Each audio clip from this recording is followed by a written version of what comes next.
শতক হাঁকিয়ে 2 বার উদযাপন করেন কদমতলা পূর্ব বাসাভো স্কুল ও কলেজের মোশাররফ। তার এই শতক প্রাইম ব্যাংক স্কুল ক্রিকেট টুর্নামেন্টের সেরা শতক বললেও কম হয়ে যাবে। 14 ওভার 4 বলে মাত্র 41 রানে 6 উইকেট হারিয়ে বাসাভো স্কুল এক প্রকার খেলা থেকে ছিটকে যায়।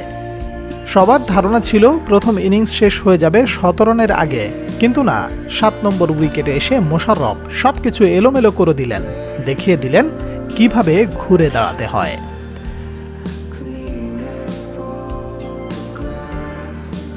সপ্তম উইকেটে মুস্তাকিনের সাথে 179 রানের অবিশ্বাস্য এক জুটি করেন মোশাররফ।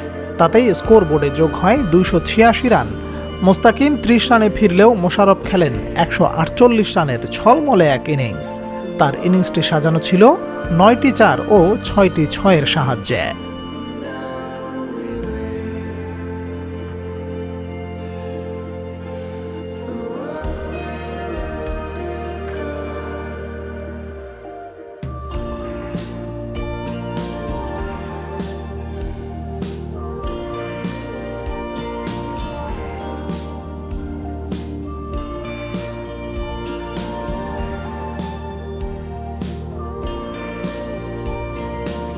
অনেকেই ভাবতে পারেন স্কুল ক্রিকেটে এভাবে রূপকথার গল্পের মতো ইনিংস খেলা যায়, কিন্তু ইন্টারন্যাশনালে গেলে এরা কখনো নিজেকে মেলে ধরতে পারে না।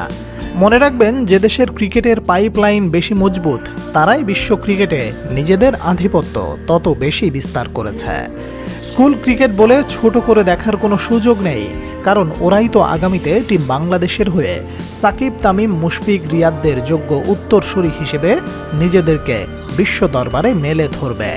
তাই বলাই যায়, সঠিক পরিচর্যা করতে পারলে মোশাররফরা একদিন বাংলাদেশের হয়ে বিশ্ব মাতাবেন। Salman Abdullah, sports and news.